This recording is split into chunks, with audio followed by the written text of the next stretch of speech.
வணக்கம் தமிழகம் டைம்ஸ் நேயர்களே. தமிழகம் டைம்ஸ் நேயர்களுக்கு எனது இனிய சுதந்திர தின நல்வாழ்த்துக்கள். இந்தியாவினுடைய 77வது சுதந்திர தினம் மிகச்சரியாக 1947ஆம் ஆண்டு ஆகஸ்ட் 15ஐ நாம் முதல் சுதந்திர தினமாக எடுத்துக்கொண்டோம் என்றால் இது 78வது சுதந்திர தினம். ஆக இது சிலர் அந்த முதல் நாளையும் சுதந்திரம் பெற்ற நாளையும் ஒரு சுதந்திர தின நாளாக பாவித்து எடுத்தோம் என்றால் இது 78வது சுதந்திர தினம். அதை கழித்தோம் என்றால் 77. அது உங்கள் விருப்பம். இது எத்தனாவது சுதந்திர தினம் என்பது. இந்த சுதந்திர தின வீடியோ நான் வெளியிடும்போது இதற்கு தலைப்பு இப்படி ஒன்று வச்சிருக்கிறேன். சுதந்திர தேவி சுயநல புலிகளின் துணி துவைக்கிறாள், நாட்டை யார் காப்பது. ஏன் இப்படி ஒரு தலைப்பு வச்சேன் அப்படின்னா, இதை அட்ராக்ட் பண்ணுறதுக்காக நான் வைக்கலை. இப்படி ஒரு தலைப்பு வச்சால்தான் மற்றவங்க இதை படிப்பாங்க அப்படிங்கிறதுக்காக நான் வைக்கலை. நீங்கள் நன்றாக நினைவு கூறுங்கள். நாம் நினைவு கூற வேண்டியது முதலில் இந்த சுதந்திரம் பெற்றதற்காக தங்களுடைய வாழ்க்கையை அர்ப்பணித்த சுதந்திர போராட்ட வீரர்கள், தங்கள் வாழ்க்கையை தொலைத்தவர்கள் என்று தான் சொல்ல வேண்டும். அர்ப்பணித்தவர்கள், மறித்தவர்கள், தொலைத்தவர்கள் என்று பல விஷயங்கள் இதில் அடங்கியிருக்கிறது. ஒரு சுதந்திரம் அத்தனை எளிதாக வந்துவிடவில்லை. இந்த சுதந்திரத்தின் ஊடாக, இந்த சுதந்திர தினத்தின் ஊடாக இந்த நாளில் சொல்லப்படும் சில கருத்துக்கள் மக்களிடம் மிக எளிமையாக போய் சேரும் என்பதால் இந்த நாட்களில் நான் கூடுதலாக சில கருத்துக்களை சொல்ல வேண்டும் என்பதால் தான் சுதந்திர தேவி சுயநல புலிகளின் துணி துவைக்கிறாள் என்று நான் அதை குறிப்பிட்டிருந்தேன். பட்ட சுதந்திரம் பெறுவதற்காக தங்கள் உயிரை தியாகம் செய்தவர்கள், பலவிதமான வழிகளில் தியாகத்தை புரிந்தவர்கள், சுதந்திர போராட்ட வீரர்களை நாம் மிக மரியாதையுடனும் அன்புடனும் நினைவு கூறும் நாள் இது. அதே நேரத்தில் அந்த பெற்ற சுதந்திரத்தை காப்பதற்காக எல்லையில் இராணுவத்தில் பணிபுரியும் நம் வீரர்கள், எல்லையில் நின்று கொண்டு சுதந்திர இந்தியாவை காப்பாற்றி கொண்டிருக்கும் நம் முப்படை வீரர்களுக்கும் நம்முடைய நெஞ்சார்ந்த நன்றியும் வணக்கங்களும். இப்போ பார்டரில் இருக்கிறத மறந்துருங்க. எல்லையில் குவிந்துள்ள நம்ம இந்திய வீரர்களை சற்று மறந்துவிட்டு நம் சுதந்திரத்திற்காக பாடுபட்ட விடுதலை போராட்ட வீரர்களையும் சற்று ஒதுக்கி வைத்துவிட்டு, ஏன் இதை சொல்கிறேன் என்றால், நாம் சீர்தூக்கி பார்க்க வேண்டியது 78 வருடம் என்று வைத்துக் கொள்ளுங்கள். 78 வருடமாக நாம் பெற்ற சுதந்திரத்தை எப்படி பேணி பாதுகாத்திருக்கிறோம் என்பதும், நாம் சுதந்திரம் அடைந்த விதம், நாம் எவ்வாறு போராடி அந்த சுதந்திரத்தை பெற்றோம் என்பதை உலகிற்கே நாம் எடுத்துக்காட்ட, உலகத்தின் இந்த சர்வதேச அளவில் விடுதலைக்காக, தங்களுடைய நாட்டின் விடுதலைக்காக இன்று யுத்தம் செய்து கொண்டிருக்கும் சர்வதேச நாடுகளில் எந்த நாடாக இருந்தாலும் சரி, நம்மளுடைய சுதந்திர போராட்ட வரலாறை ஒரு முன்மாதிரியாக எடுத்துக்கொள்ளலாம். அதில் என்ன இருக்கிறது முன்மாதிரியாக எடுத்துக்கொள்வதற்கு என்று நீங்கள் கேட்பீர்களானால் அதை நான் இந்த வீடியோனுடைய அடுத்த பகுதியில் கூறுகிறேன். முதலில் நாம் பெற்ற சுதந்திரத்தை நாம் அத்தனை ஒரு மரியாதையாக காப்பாற்றுகிறோமா என்றால் சற்று கேள்விக்குறிதான். சுதந்திரம் அடைத்து விட்டோம். ஆனால் காஷ்மீர் என்ற ஒரு நம்முடைய இந்தியாவினுடைய வரைபடத்தை வடக்கிருந்து தெற்காக நீங்கள் வைத்தீர்கள் என்றால் தலைப்பகுதியாக இருப்பது காஷ்மீர். காஷ்மீரில் ஒரு சிறப்பு அந்தஸ்து, சிறப்பு அதிகாரத்தை ரத்து செய்தோம் சில வருடங்களுக்கு முன்னால். அவ்வாறு ரத்து செய்வதற்கு காரணம் என்று நாம் காட்டியது, அந்த காஷ்மீர் எல்லைக்குள் அந்நியர்கள் உள்ளே நுழைந்தார்கள் என்று. அந்நியர்கள் உள்ளே நுழைந்தார்கள் என்பதனால் அவர்களை நீக்க வேண்டும் என்பதற்காக நடந்த இராணுவ போராட்டங்கள், அதை அங்கிருக்கும் சில கட்சிகள் தவறாக பயன்படுத்தி, அந்த சிறப்பு அந்தஸ்தை தவறாக பயன்படுத்தி போராட்டக்காரர்களை ஊக்குவிக்கிறார்கள் என்றும் சொல்லி அந்த சிறப்பு அந்தஸ்தை நாம் ரத்து செய்தோம். இந்த நாளில் அதை நாம் நினைவு கூற வேண்டும்.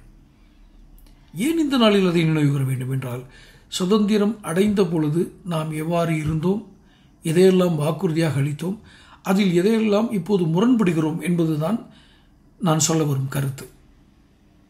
இன்றைக்கும் உலகின் மிகப்பெரிய ஜனநாயக நாடு, மதசார்பற்ற நாடு என்றால் நாம் தான், நம் இந்தியா தான். மாற்று கருத்தில்லை. இதில் எத்தனை அர்த்தங்களை பர்ணிகொள்வதில் எத்தனை வித்தியாசங்கள் பாருங்கள். இதை பாரதம் என்று அழைக்க வேண்டும், இந்தியா என்று அழைக்க வேண்டும் என்ற ஒரு பக்கம். இது இந்தியா எதனால் உருவாக்கப்பட்டிருக்கிறது, இந்திய தேசம் என்ற ஒரு வரைபடத்தில் அந்த நிலப்பரப்பிற்குள் வாழும் மனிதர்கள் அல்லது அவர்கள் கடைபிடிக்கும் கலாச்சாரங்கள் எதனால் தோற்றுவிக்கப்பட்டது, எதனால் பின்பற்றப்படுகிறது என்பதில் எத்தனை கருத்து வேறுபாடுகள் இருந்தாலும் நாம் இந்தியர்கள். அந்த விஷயத்தில் நமக்கு பெரிய சந்தோஷம். ஆனால் இந்த இந்தியாவை ஆளக்கூடிய தகுதி படைத்த அரசியல்வாதிகளாக இந்த குடிமக்கள் பரிமாணம் அடைந்திருக்கிறார்களா என்றால் கேள்விக்குறிதான். அதற்குத்தான் உதாரணத்துக்கு சொன்னேன், காஷ்மீரில் சிறப்பு அந்தஸ்தை எடுத்தால்தான் இவர்கள் சரி வருவார்கள் என்ற நிலைமைக்கு நாம் உள்ளாகியிருந்திருக்கிறோம். மணிப்பூரில் என்ன நடந்தது? அதாவது மணிப்பூர் என்று தனியாக இல்லாமல் வடகிழக்கு மாகாணங்கள் எப்போதுமே இந்திய எல்லைக்குள் தான் இருக்கிறது. இந்தியாவினுடைய கூட்டாட்சி தத்துவத்தில் ஒரு அங்கமாகத்தான் அந்த வடகிழக்கு மாகாணங்கள் இருக்கின்றன சட்ட வடிவில். ஆனால் அவர்கள் உணர்வு அடிப்படையிலோ அல்லது இன்றைக்கு இருக்கும் கலச்சூழலிலோ அவர்கள் இந்தியாவோடு இணைந்து இருக்கிறார்களா என்றால் ஒரு மிகப்பெரிய கேள்வி எழுகிறது. காரணம், இன்றைய பிரதமரும் கடந்த ஆட்சியில் இருந்த பிரதமரும் ஒரே பிரதமர் தான். பிரதமர் அதை அந்த வடகிழக்கு மாகாணங்களுக்கு சென்று அல்லது குறிப்பாக கலவரம் நடந்த அந்த மணிப்பூருக்குள் சென்று அவர் எந்தவித ஒரு உரையாடலும் செய்யவில்லை அல்லது அங்கிருக்கும் ஒரு சவால்களை அவர் அணுகவில்லை என்பதுதான் எதிர்க்கட்சிகளுடைய நீண்ட குற்றச்சாட்டு. ஆனால் இன்று ஆட்சியில் அமைந்திருக்கக்கூடிய அந்த பாரதிய ஜனதா கட்சியினுடைய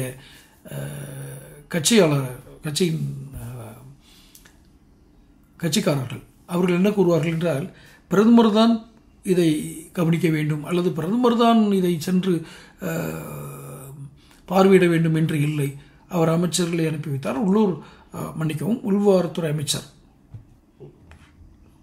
அவர் செய்கிறார், பாதுகாப்பு அமைச்சர் சென்றார் என்று பல அமைச்சர்கள் இருக்கக்கூடிய பல்வேறு முக்கிய அமைச்சர்கள் சென்றார்கள் என்று கூறுகிறார்கள். கரெக்ட், சரி, நல்லது. ஆனால் இதை முழுமையாக பார்வையிட்டு தீர்வு காணக்கூடிய இடத்தில் இருப்பவர் பிரதமர் என்ற பிரதம அமைச்சர், இந்தியாவினுடைய பிரதமர். ஏன் அவருக்கு அத்தனை முக்கியத்துவம் கொடுத்திருக்கிறோம்? பிரதம அமைச்சர் என்றால் பிரைம் மினிஸ்டர், அவருக்கு தான் மற்ற அமைச்சர்கள் வருகிறார்கள். ஆனால் இங்கு அப்படி ஒரு இந்திய அரசியல் சட்டமைப்பின்படி அவர் பிரதம அமைச்சர். அவர் ஆலோசனை சொல்லியிருக்க வேண்டும். நேரடியாக செல்வதை கூட அவர் தடுப்பது ஒரு வகையில் ஏதோ ஒரு வகையில் நல்லது என்று கூட வைத்துக்கொள்வோம் அல்லது சரி என்று கூட வைத்துக்கொள்வோம். ஆனால் அவர் ஆலோசனைகளை வழங்கியிருக்க வேண்டும். அங்கு அவர்கள் என்ன கூறினார்கள் என்றால், மணிப்பூரில் இது நீண்ட காலமாக இருக்கக்கூடிய ஒரு பிரச்சனை.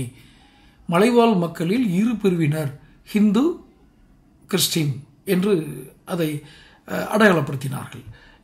இன்னும் தெளிவாக சொல்ல போனால், இதில் பத்ரிநாத் என்ற தமிழகத்தை சேர்ந்த பத்ரி சேஷாத்ரி என்ற பத்திரிகையாளர் கூட கைது செய்யப்பட்டார்.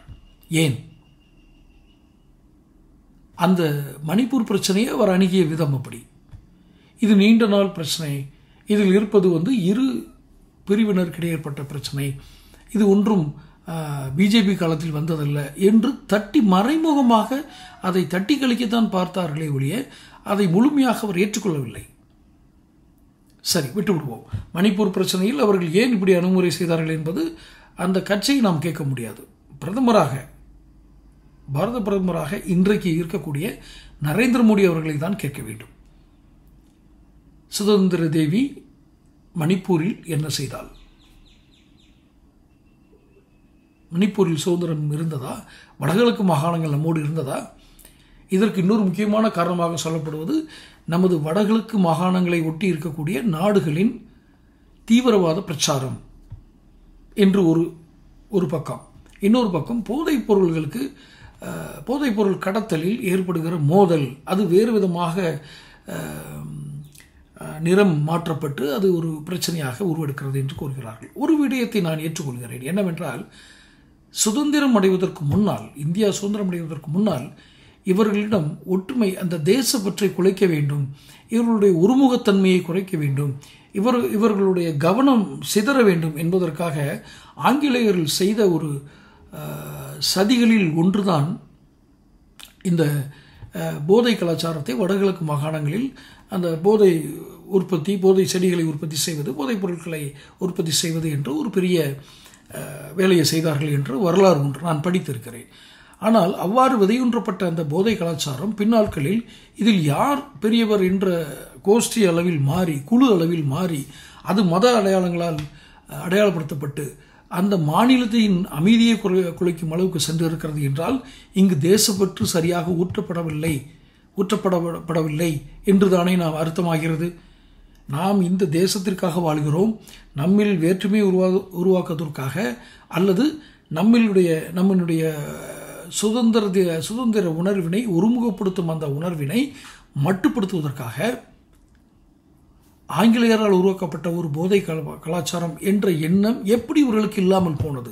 ஒரு தலைமுறையை விட்டு தள்ளுங்கள். 78 வருடம் என்பது கிட்டத்தட்ட 2 தலைமுறைகள், ஒரு குறைஞ்சபட்சம் 2 தலைமுறைகள் 3 தலைமுறைகள் இதில் உருவாகியிருக்கும். எந்த தலைமுறைக்கும் அது சென்றடையாத ஒரு சுதந்திர உணர்வையாக நாம் வடகிழக்கு மாகாணங்களில் தவற விட்டிருக்கிறோம். அடுத்ததாக இங்கு நீங்கள் நன்றாக கட்டமைக்கப்பட்ட இந்தியாவினுடைய ஒற்றுமையை இன்னும் நாம் குறை சொல்லவில்லை. ஆனால் கலாச்சாரம் தென்பகுதிகளில் வேறு, வடபகுதிகளில் வேறு, இந்தியாவினுடைய வடபகுதிகளில் வேறு. தென்பகுதியிலும் பல்வேறு கலாச்சாரங்கள், ஒரு 5 மாநிலங்கள் இருந்து தென் மாநிலங்களை எடுத்துக்கொண்டீர்களானால் 5 மாநிலங்களிலும் வெவ்வேறு வகையான கலாச்சாரங்கள். இன்னும் குறிப்பாக தெலுங்கை தாய்மொழியாக அல்லது பேசும் மொழியாக கொண்ட 2 மாநிலங்கள், ஒன்று தெலுங்கானா, இன்னொன்று ஆந்திர பிரதேசம். இவர்கள் 2ம் பேசும் மொழி ஒன்றாக இருந்தாலும் கலாச்சாரம் வேறுபடுகிறது. மொழிவாரி மாநிலங்களாக இந்தியாவை பிரித்த பொழுது பிரிந்த மாநிலங்கள் தான் இன்று தென் மாநிலங்களில் கர்நாடகா, கேரளா, தமிழ்நாடு, ஆந்திரா என்று இருக்கிறது. இல்லை என்றால் அது ஒன்றான சென்னை ராஜதானி என்றுதான் பழைய ஆங்கிலேயர் காலத்தில் இருந்திருக்கிறது. இந்தியா மொழிவாரி மாநிலங்களாக ஏன் பிரிக்கப்பட்டது என்றால், ஒரே மொழி பேசுபவர்கள் ஒரே இடத்தில் இருக்கும் பொழுது அதனுடைய வளர்ச்சி குவிக்கப்படும், அந்த வளர்ச்சிக்கான ஒருமுகத்தன்மை ஏற்படும் என்ற அடிப்படையில் தான். ஆனால் இங்கு பயன்படுத்தப்பட்ட விதம் என்ன? இதைத்தான் சுதந்திர தினம் என்று நான் நினைத்து பார்க்கிறேன். இங்கு குறிப்பாக தமிழ்நாட்டில் அதை எப்படி பயன்படுத்தினார்கள்? நம் அண்டை மாநிலமான கேரளா அந்த மொழிவாரி மாநிலங்களாக பிரித்த பொழுது அதை எப்படி கையாண்டன என்பதையெல்லாம் நீங்கள் நன்றாக உற்று கவனியுங்கள்.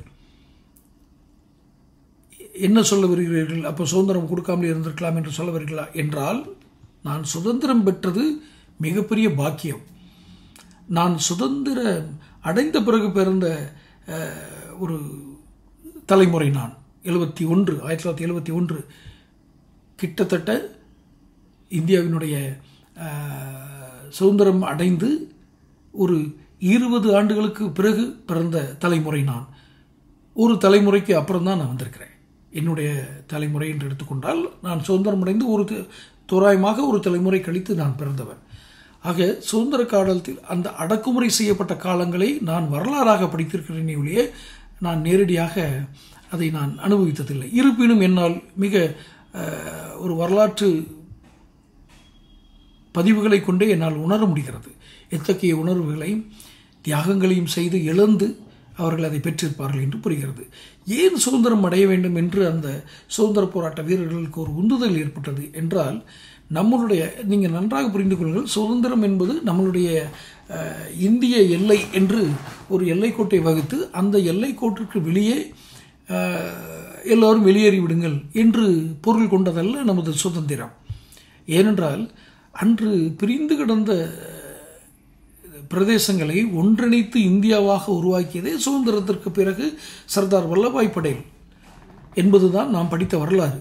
அப்போது இது இந்தியா என்று உருவாவதற்கு முன்பே நீங்கள் வெளியேறுங்கள் என்று சொல்வது மனிதர்களை, அந்த கிழக்கிந்திய கம்பெனி, ஆங்கில பிரிட்டிஷ்காரர்களை நீங்கள் வெளியேறுங்கள் என்று நாம் அறைகோவல் விடுத்தது நம்மளுடைய மண்ணிலிருந்து, நம்முடைய எல்லைக்கோட்டிலிருந்து நாம் அப்பாறு சென்று விட, உடலால் அவர்கள் வெளியே சென்று விட வேண்டும் என்பதுதான் இருந்ததா? அல்லது அவர்கள் விதைத்து சென்ற அந்த பிரிவினைவாதம், அவர்கள் விதைத்து சென்ற அடிமைத்தனம், அவர்கள் விதைத்து சென்ற வேறு சில குணநலன்கள், கலாச்சாரங்கள் இன்னும் நம்மளை ஆட்டி படைத்துக் கொண்டிருக்கின்றனவா? அவைகளிலிருந்து நாம் விடுபட்டு விட்டோமா என்றால் சற்று கேள்விக்குறியாகத்தான் இருக்கிறது. காரணம், காலமாற்றம், நாகரிக வளர்ச்சி, உலகமயமாக்கல், எல்லைகளற்ற உலகம் என்று பல்வேறு தோன்றல்களின் அடிப்படையில் நாம் சிந்தித்தாலும் கூட இன்றளவும் நமது அடையாளங்களை நாம் இழக்கும் பொழுதுதான் நாம் சுதந்திரம் பறிபோனதாக நம்முடைய சுதந்திர போராட்ட வீரர்கள் நினைத்திருக்கிறார்கள். நன்றாக ஊன்றி கவனித்து பாருங்கள். நாம் நம்முடைய கலாச்சாரம் என்பதே அவர்களிடமிருந்து முற்றிலுமாக வேறுபட்டது. நான் மத அடிப்படையில் மட்டும், பிரார்த்தனை அடிப்படையில் மட்டும் நான் கூறவில்லை. முற்றிலுமாக நம்முடைய கலாச்சாரத்துக்கு அப்பாற்பட்டு நாம் நம்மளுடைய கலாச்சாரங்களை, உணர்வுகளை பிரதிபலிக்கக்கூடிய வாழ்க்கை முறையை வாழ முடியாத அளவுக்கு அவர்கள் நம்மளை நிர்பந்தப்படுத்தினார்கள் என்பதால் தான் அந்த விடுதலை என்ற ஒரு இலக்கை நோக்கி, இதிலிருந்து நாம் விடுதலை அடைய வேண்டும் என்ற இலக்கையை நோக்கி அவர்கள் இந்த இடத்திலே இருக்காதீர்கள், கிளம்புங்கள் என்று சொல்லும் அளவிற்கு வந்து பின்பு அவர்கள் ஆட்சி அதிகாரங்களிலும் பொருளாதார ரீதியாக சில வணிகங்களிலும் இருந்து அவர்களை விரட்டி அடித்தோம். ஆனால் இன்று என்ன நடக்கிறது? உலகமயமாக்கல், உலக தாராளமயமாக்கல் என்ற ஒரு சித்தாந்தத்தின் அடிப்படையில் நாம் மீண்டும் பிரிட்டிஷ்காரர்களை மட்டுமல்ல, அல்லது பிரிட்டிஷ்காரர்கள் மட்டும் அந்த தேசம் மட்டுமல்ல, எல்லா தேசங்களிலிருந்தும் வியாபாரத்திற்கு இங்கு வரலாம், இங்கு வியாபாரம் செய்யலாம், அந்நிய முதலீடுகளை நாம் ஏற்றுக்கொள்கிறோம், அல்லது உள்நாட்டு உற்பத்தியை நாம் வெளிநாடுகளுக்கு எந்த நாடுக்கும் செலுத்துகிறோம் என்று இரு வழிகளில் நாம் வணிகத்தில் செயல்படுகிறோம் இல்லையா? அந்நிய முதலீடுகள் இந்தியாவிற்குள் வர வேண்டும் என்று நாம் இப்போது வரவேற்பது அப்போது இருந்த கிழக்கிந்திய கம்பெனியை விரட்டுவது. இதுக்கு இரண்டுக்கும் இடையில் வித்தியாசம் என்ன?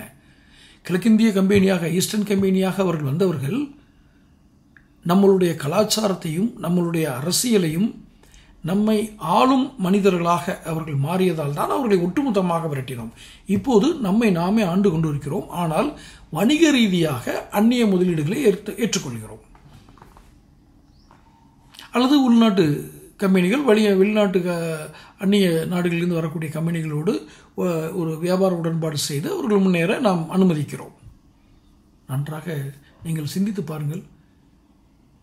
இது இப்படி சொல்வதனால் நாம் ஏதோ சுதந்திரத்தை பறிகொடுத்து விட்டோம், அந்நிய முதலீடுகளை வரவேற்பதனாலோ அல்லது அந்நிய நாட்டுடன் வர்த்தகம் செய்வதாலோ நாம் நம்முடைய சுதந்திரத்தை பறிகொடுத்து விட்டோம் என்று நான் கூற வரவில்லை. ஆனால் ஒரு நாடு சுதந்திரம் அடைந்து விட்ட நாடை மீண்டும் அடிமையாக்குவதற்கு இன்று பல்வேறு பரிமாணங்கள் மலர்ந்திருக்கின்றன என்பதைத்தான் நான் கூற வருகிறேன். எப்படி பல்வேறு பரிணாமங்களை அடைந்திருக்கிறது? உங்களை, அதாவது இந்திய தேசத்தில் வாழக்கூடிய, பாரத தேசத்தில் வாழக்கூடிய இந்த மக்களை கலாச்சார ரீதியாக கொன்று விடுவது என்பது மிக எளிது. காரணம், கலாச்சாரம் வேறு வேறு வடிவங்களில் வந்து உங்களை அடிமைப்படுத்தி இருக்கிறது. அடுத்து வரும் சில தலைமுறைகள் ஒரு உடல் திறனற்ற தலைமுறையாக வருவதற்கான வாய்ப்புகள் மிக அதிகமாக இருக்கிறது. எப்படி கூறுகிறீர்கள்? உடல் திறனற்ற ஒரு தலைமுறை எப்படி உருவாகும் என்றால், மது இன்று ஒரு மிகப்பெரிய சக்தியாக வளர்ந்து நிற்கிறது. போதைப் பொருட்கள், அந்த போதைப் பொருட்களை ஒழிக்க வேண்டும் என்று ஒரு இயக்கமே நடத்துகிறது. அரசாங்கம் மாவட்டந்தோறும் சில அமைப்புகளை முன்னிறுத்தி சில பிரச்சாரங்களை செய்கிறது.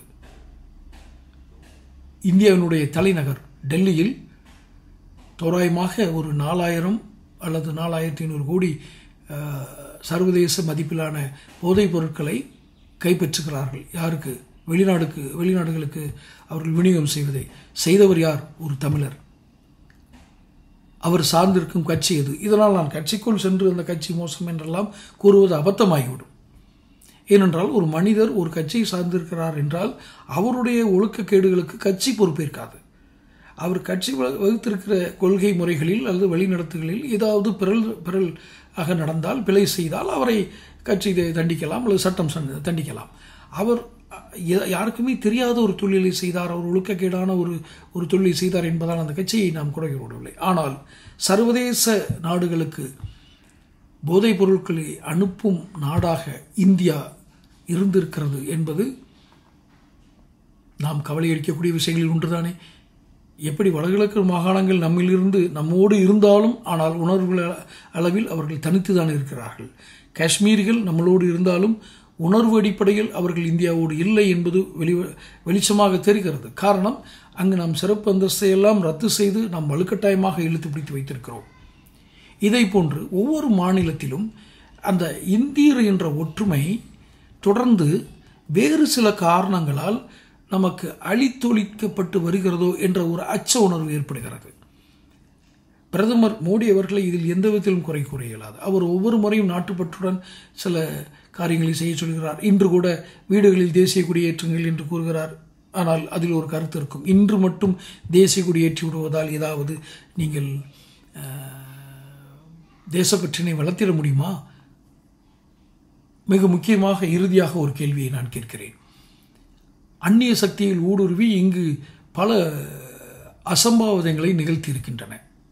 இந்தியாவில் மும்பையில் நடந்திருக்கிறது, தமிழ்நாட்டில் நடந்திருக்கிறது. மும்பையில் நடந்ததெல்லாம் பாகிஸ்தானுடைய நாட்டினுடைய உளவு அமைப்பு அல்லது அங்கிருந்து செயல்படும் தீவிரவாத அமைப்புகள் அதற்கு உறுதுணையாக இருக்கும். மிக வெளிப்படையாக பெயரை சொல்லி கூட சொல்லியிருக்கிறார்கள். தாவூத் இப்ராஹிம் என்று வைத்துக்கொள்வோம். இப்படி இந்த நாட்டுக்குள் இந்த இந்திய நாட்டிற்குள் நமது தேசத்திற்குள் இவ்வளவு எளிதாக அவர்களால் ஊடுருவ முடிகிறது என்றால் எந்த வடிவத்தில் வந்தார்கள்? ஊடுருவி வந்தவர்கள் இங்கு நாம் வசிப்பது அத்தனை பாதுகாப்பானது அல்ல, நாம் ஒரு அந்நிய இந்த நாட்டை பிளவுபடுத்தக்கூடிய அசம்பாதங்களை இந்த நாட்டை பிளவுபடுத்தக்கூடிய அல்லது இந்த நாட்டை அழிவு பாதைக்கு செல்ல வைக்கக்கூடிய அசம்பாதங்களை நடத்த வந்திருக்கிறோம் என்று தெரிந்தால் நாம் தொலைந்தோம், நாம் வேறு மாதிரி இங்கெல்லாம் பிழைக்க முடியாது என்ற ஒரு நிலை இந்தியாவில் ஏன் இல்லை?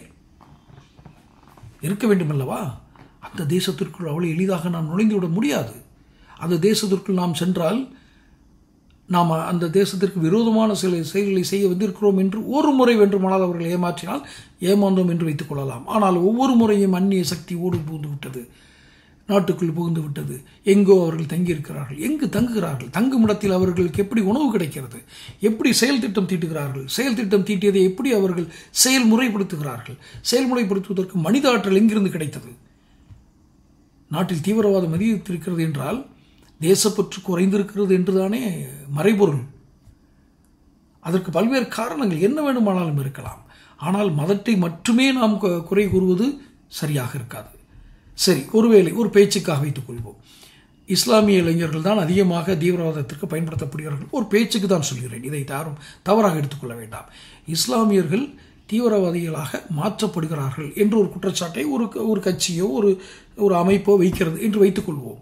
இஸ்லாமியர்கள் இந்த நாட்டிலே பிறந்து இந்த நாட்டிலே பல தலைமுறையினராக வாழ்ந்து கொண்டிருக்கக்கூடிய ஒரு மதத்தை சார்ந்தவர்கள் எப்படி அவர்கள் அந்நிய தேசத்திலிருந்து வந்தவர்களுக்கு மதம் எந்த ஒற்றை காரணத்திற்காக அவர்களை ஆதரிப்பார்கள்?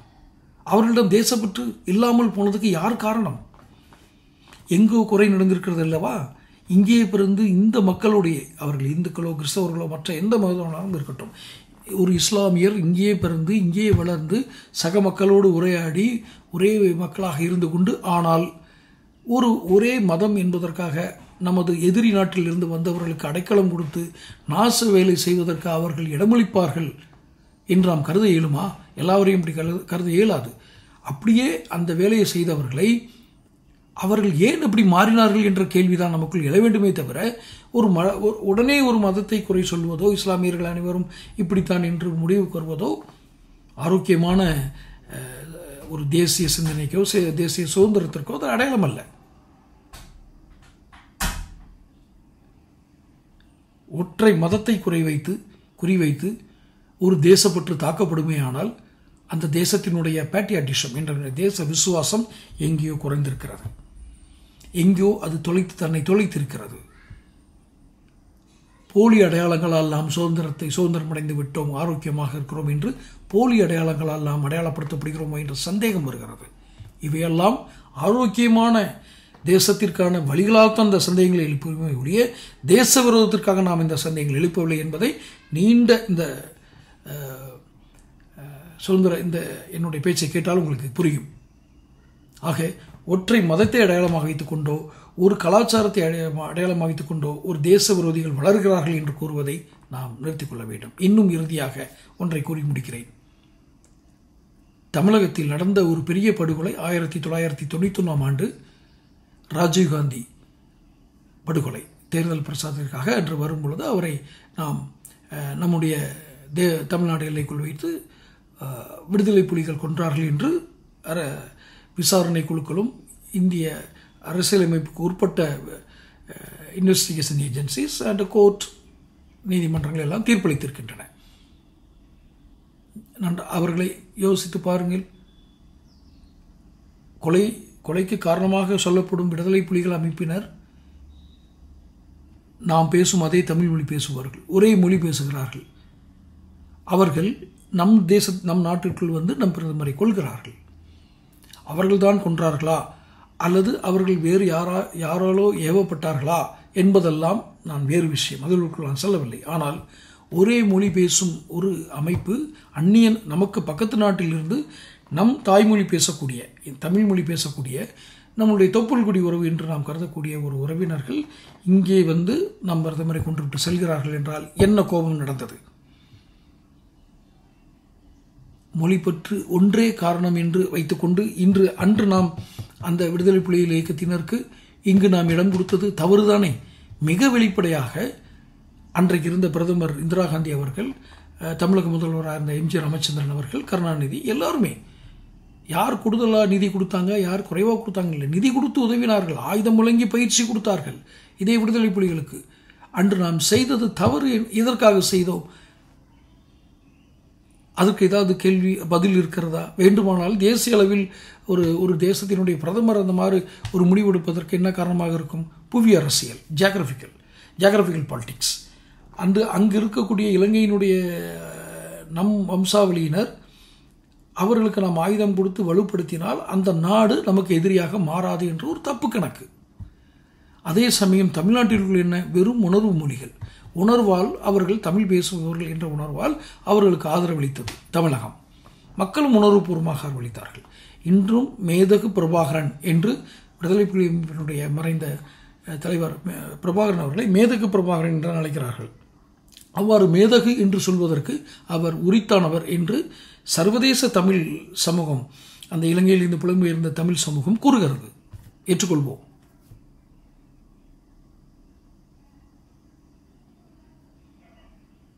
ஒரு தேசம் விடுதலைக்காக போராட வேண்டும், நியாயமான காரணங்களை அடிப்படையாக கொண்டு விடுதலைக்காக போராட வேண்டும் என்றால் எப்படி போராடி சுதந்திரம் பெற வேண்டும் என்பதற்கு இந்திய சுதந்திர போராட்ட வரலாறு உலகிற்கே எடுத்துக்காட்டு. ஆனால் நமக்குள் இன்றும் அலசி ஆராய்ந்து சந்தேகங்களுக்கு அப்பாற்பட்ட தீர்வுகளை நாம் தீர்க்க வேண்டிய இடத்தில் இருக்கிறோம் என்பதை இந்த சுதந்திர தினத்தில் நினைவுபடுத்துவதற்காகத்தான் நான் சில குறிப்பிட்ட நிகழ்வுகளை குறிப்பிட்டேனே ஒழிய எனக்கு இதில் விருப்பு எதுவும் கிடையாது, தனிப்பட்ட விருப்பம் இல்லை. ஆனால் ஒன்று மட்டும், இன்றளவும் தமிழீழம் என்று ஒன்று உருவாகாமல் போய்விட்டதே என்று சிலர் நியாயமாக கவலைப்படுகிறார்கள், சிலர் அரசியல் லாபத்திற்காக அந்த உணர்வை தூண்டி விடுகிறார்கள். இரண்டுக்கும் நடுவே ஒன்றை கூறுகிறேன். இலங்கைக்கு அடிக்கடி மிக சமீபத்தில் கூட நான் சென்றிருக்கிறேன். அந்த தேசத்தில் தமிழர்களும் சிங்களவர்களும் இணைந்து வாழக்கூடிய எத்தனையோ வாய்ப்புகள் இன்று இருக்கின்றன. இதற்கு முன்னால் இருந்ததா? அது இடையில் சிதைக்கப்பட்டதா? இப்போது அது மீண்டும் அதே ஆரோக்கியமான நிலையில் இருக்கிறதா என்பதையெல்லாம் கடந்து அந்த இலங்கை மக்கள் தமிழ் பேசும் இந்திய வம்சாவளியினரோடு அவர்கள் இணைந்து வாழ்வதில் எந்த சிக்கலும் இல்லை. காரணம், அவர்கள் எல்லாம் பூர்வ குடிகள், இந்திய வம்சாவளியினர் தான் என்பது பல்வேறு வரலாறுகள் இருக்கின்றன. இந்தியாவிலிருந்து சென்ற ஒரிசா மக்கள் தான் அங்கு இலங்கையில் சிங்களவர்களாக குடியேறினார்கள், சிங்கள மொழி தோற்றுவிக்கப்பட்டது என்று வரலாறு இருக்கிறது. அதற்கு முன்பே அங்கு இருந்த மலையக தமிழர்கள், அது வேறு, அது ஒரு பக்கம் இருக்கட்டும், அது அந்த நாட்டினுடைய ஒரு தலையாய சவால்களில் ஒன்றாக இருக்கிறது. அதை அவர்கள் தீர்த்துக் கொள்வார்கள். அந்த நாட்டில் உள்ள பிரச்சனை அவர்கள் தீர்த்துக் கொள்வார்கள். இருப்பினும் சுதந்திர போராட்டம் என்பது ஆயுதம் தாங்கிய போராட்டமாக இருந்தால் எவ்வாறு அது இறுதி நிலைக்கு வரும்? ஆயுதம் இல்லாத சமாதான அகிம்சை போராட்டம் என்றால் எந்த நிலைக்கு வரும் என்பதற்கு இந்திய சுதந்திர போராட்ட வரலாறு ஒரு பெரிய படிப்பினை நமக்கு கொடுத்திருக்கிறது. இதை நாம் உலகிற்கு சொல்லலாம், தலை நிமிர்த்தி சொல்லலாம். எங்களுடைய விடுதலை போராட்ட வரலாறு, நாங்கள் எங்கள் தேசத்தினுடைய விடுதலை போராட்டத்தினை எந்த வடிவத்தில் எடுத்து சென்றோம் என்பது ஒரு நூற்றாண்டு கடந்தும் இன்றும் அடுத்த நூற்றாண்டில் கூட அது இன்னும் நீர்த்து போகாமல் அந்த வடிவம் உலகம் சர்வதேச அளவில் ஏற்றுக்கொள்ளக்கூடிய ஒரு வடிவமாக இருக்கிறது என்பதில் எந்த சந்தேகமும் இல்லை. ஆனால் இடைப்பட்ட இந்த வீடியோவில் நான் கூறியதெல்லாம் நாம் மீண்டும் மீண்டும் பரிசீலிக்க வேண்டிய சில விஷயங்களை தான் குறிப்பிட்டிருக்கிறேனே ஒழிய, நாம் உறுதியான வலுவான ஒரு தேசப்பற்று கொண்ட மக்களை வைத்திருக்கிறோம். கவனமாக அடுத்த தலைமுறைக்கு எடுத்துச் செல்ல வேண்டும். தொடர்ந்து அடுத்தடுத்த சுதந்திர தினங்களில் நாம் மீண்டும் மீண்டும் இந்த சுதந்திர தின நினைவுகளோடு சந்திப்போம். சேனல் சப்ஸ்கிரைப் பண்ணாதவங்க சப்ஸ்கிரைப் பண்ணுங்கள், நோட்டிஃபிகேஷன் பெல் பதிவு பண்ணுங்கள். அடுத்து வீடியோவில் சந்திக்கிறேன். நன்றி, வணக்கம்.